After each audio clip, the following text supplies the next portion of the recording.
আসসালামু আলাইকুম। অবিরাম বাংলা সংবাদে সবাইকে স্বাগত জানাচ্ছি আমি শান্তা ইসলাম। শুরুতেই বিআরবি কেবলস সংবাদ শিরোনাম। বাইডেনের নাজেহাল অবস্থা দেখেও চুপ কেন ট্রাম্প? যুক্তরাষ্ট্রের আসন্ন নির্বাচনে প্রতিদ্বন্দ্বিতার ঘোষণা দেওয়ার পর থেকে মার্কিন প্রেসিডেন্ট জো বাইডেনকে দুর্বল প্রমাণের জন্য কোনো সুযোগই হাতছাড়া করতে চান না ডোনাল্ড ট্রাম্প। তার দাবি, বাইডেন এতটাই দুর্বল যে নভেম্বরে আসন্ন প্রেসিডেন্ট নির্বাচন পর্যন্ত দায়িত্ব পালন করতেই তাকে হিমশিম খেতে হবে। আরও 4 বছর থাকা তো দূরের কথা। আরও জানাচ্ছি, ইরানের নতুন প্রেসিডেন্ট পেজেশকিয়ানকে শুভেচ্ছা জানালেন পুতিন। ইরানের নতুন প্রেসিডেন্ট নির্বাচিত হওয়ায় মাসুদ পেজেশকিয়ানকে শুভেচ্ছা জানিয়েছেন রাশিয়ার প্রেসিডেন্ট ভ্লাদিমির পুতিন। এরপর থাকছে ক্রমাগত রুশ হামলায় শোকার্ত ইউক্রেন, নিহত 41। গত কয়েক মাসে ইউক্রেনের ভূখণ্ডে ব্যাপক ক্ষেপণাস্ত্র হামলা চালিয়েছে রাশিয়া। এতে গোটা ইউক্রেনে শোকের ছায়া নেমে এসেছে। সোমবার ইউক্রেনের একটি শিশু হাসপাতাল সহ বেশ কয়েকটি স্থাপনায় হামলা চালায় রুশ বাহিনী। এবং প্রবাসীদের জন্য সুখবর দিল কুয়েত। কুয়েতে গৃহকর্মীদের ভিসা পরিবর্তন করে বেসরকারি খাতে স্থানান্তর করার সুযোগ দিয়েছে দেশটির স্বরাষ্ট্র মন্ত্রণালয়। এবং সর্বশেষ খবর, ইন্দোনেশিয়ায় ভূমিধসে মৃতের সংখ্যা বেড়ে 23। ইন্দোনেশিয়ায় কেন্দ্রীয় দ্বীপ সুলাওয়েসিতে অবৈধ সোনার খনির কাছে ভূমিধসে মৃতের সংখ্যা বেড়ে 23 জনে পৌঁছেছে। সেই সঙ্গে এখনো 35 জন নিখোঁজ রয়েছে। সংশ্লিষ্ট একজন কর্মকর্তা মঙ্গলবার এএফপি-কে এ তথ্য জানিয়েছেন। এতক্ষণে শুনছিলেন সংবাদ শিরোনাম, এবার থাকছে বিস্তারিত। হ্যাঁ প্রিয় দর্শক, যদি চ্যানেলটিতে নতুন হয়ে থাকেন তাহলে প্লিজ চ্যানেলটি সাবস্ক্রাইব করে সঙ্গেই থাকুন। বাইডেনের নাজেহাল অবস্থা দেখেও চুপ কেন ট্রাম্প?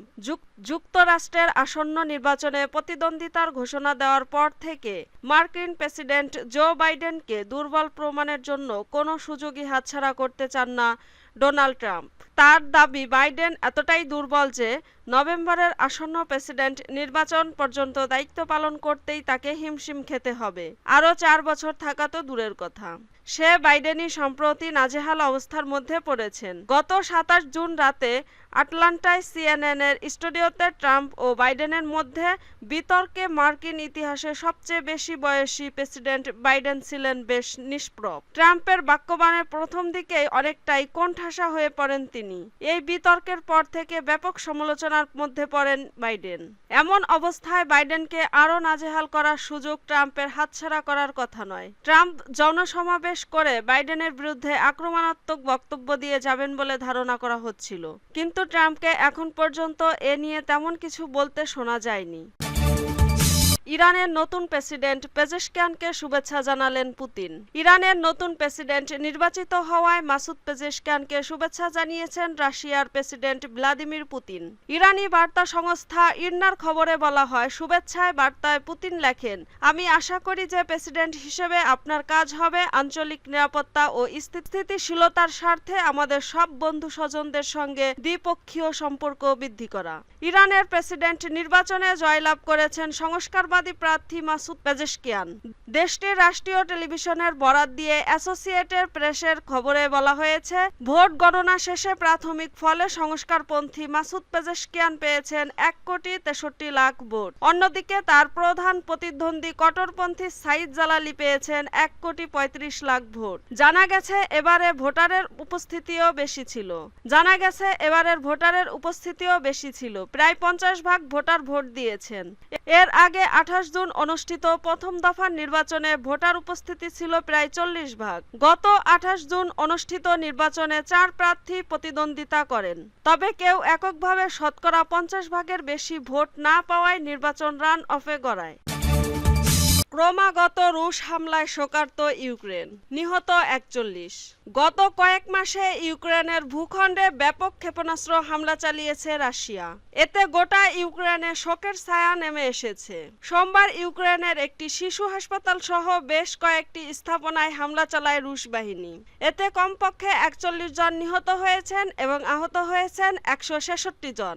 ইউক্রেন জুড়ে চালানো এই হামলা সবচেয়ে মারাত্মক বলে উল্লেখ করেছেন স্থানীয় গণমাধ্যমগুলো। এতে বলা হয়েছে, রাজধানী কিয়েভের প্রধান শিশু হাসপাতালে ক্ষেপণাস্ত্র হামলা চালিয়েছে রুশ বাহিনী।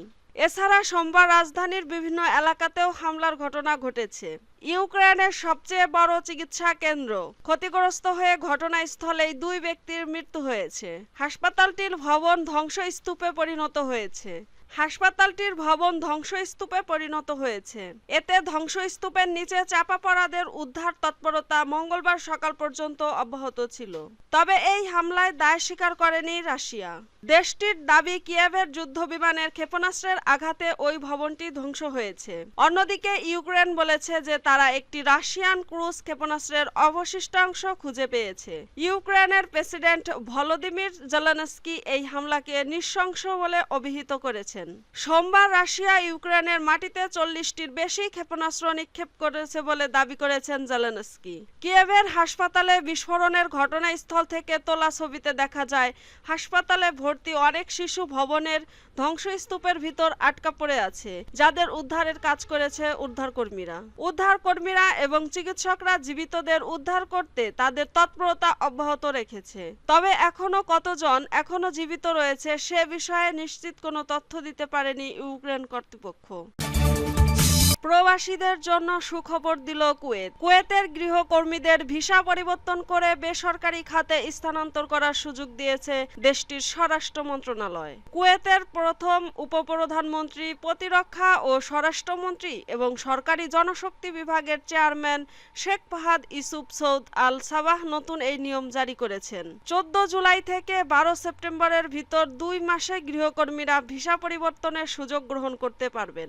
নতুন এই নিয়মে স্থানান্তরের জন্য বেশ কিছু শর্ত উল্লেখ করা হয়, যেখানে বলা হয়েছে ভিসা পরিবর্তনের জন্য অবশ্যই নিয়োগকর্তার অনুমোদন লাগবে এবং গৃহকর্মীদের নিয়োগকর্তার সঙ্গে ন্যূনতম 1 বছর কাজ করতে হবে।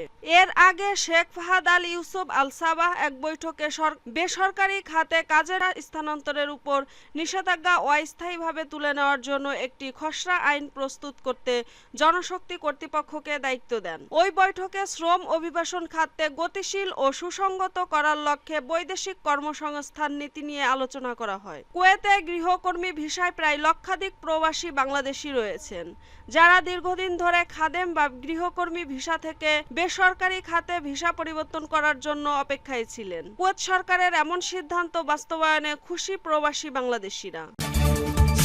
ইন্দোনেশিয়ায় ভূমিধসে মৃতের সংখ্যা বেড়ে 23।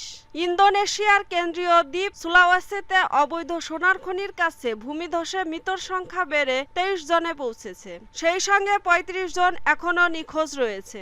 খনিজ সমৃদ্ধ দক্ষিণ পূর্ব এশীয় দ্বীপপুঞ্জ জুড়ে লাইসেন্সবিহীন খনি রয়েছে। পরিত্যক্ত স্থানগুলোতে স্থানীয়রা যথাযথ নিরাপত্তা সরঞ্জাম ছাড়াই অবশিষ্ট সোনার আকরিকের সন্ধান করে।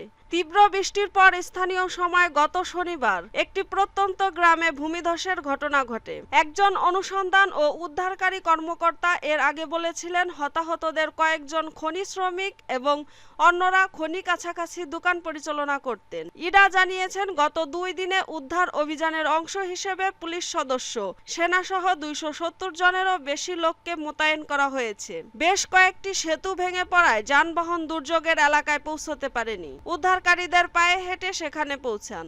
এএফপি জানিয়েছে ইন্দোনেশিয়ায় নভেম্বর থেকে এপ্রিলের মধ্যে বর্ষাকালে ভূমিধসের প্রবণতা বেশি থাকে। তবে জুলাই মাস সাধারণত শুষ্ক মৌসুম। এই মাসে ভারী বৃষ্টিপাত বিরল। মে মাসে দক্ষিণ সুলাওয়েসি প্রদেশে ভূমিধসের পাশাপাশি বন্যায় অনেকগুলো বাড়িঘর ভেসে যায় ও রাস্তাঘাট ক্ষতিগ্রস্ত হয়। এতে অন্তত 15 জন মারা গিয়েছিল। এর 1 মাস আগে একই প্রদেশে ভূমিধসে 20 জনের মৃত্যু হয়েছিল।